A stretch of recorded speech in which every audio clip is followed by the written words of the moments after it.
College can be an amazing experience where you'll learn more than you ever imagined, forging lifelong friendships and lasting memories along the way.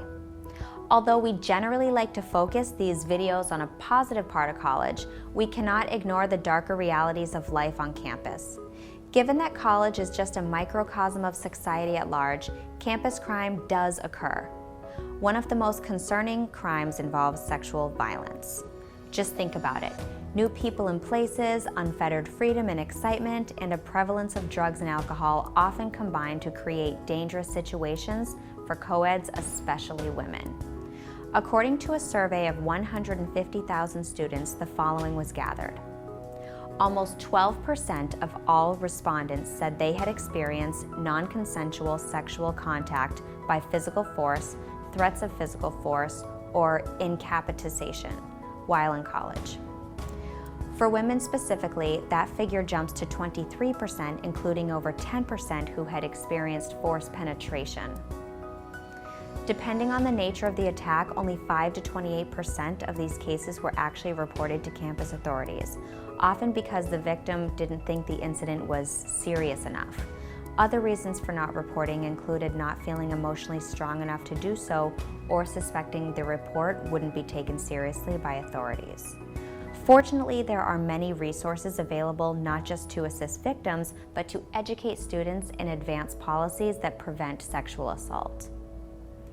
What are the first steps women should take to keep themselves safe on and off campus? Understand the safety precautions your school has in place, whether text alerts, blue lights, on-campus transportation, or security escorts. Familiarize yourself with your campus and its surroundings in order to avoid sketchy areas. If a group on campus has a reputation for the use of date rape drugs, poor treatment of women, violence in general, please take heed. There is usually a reason for the reputation. We recommend taking a self-defense course and speak with campus on-site counselors who are trained to help with domestic violence and sexual assault prevention. If you can't find a way to contact a campus counselor directly, ask a resident advisor, professor, or academic advisor to help you explore these resources. Stick with your friends and attend social gatherings with a group of friends whom you know and trust. Look out for each other and make sure everyone gets home safely. If you go out alone, always tell someone where you are going and avoid walking in the dark and secluded areas. The important thing to remember is an attacker can be anyone. It can be your best friend's boyfriend, the cute guy in French class, or a random 40-year-old man. It is not necessarily a creep.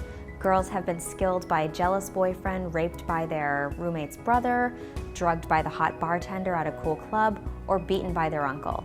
You have to trust your instincts, assert your rights, know that no one has the right to touch you, and if you don't want them to, and always make the right decision to leave if you're uncomfortable.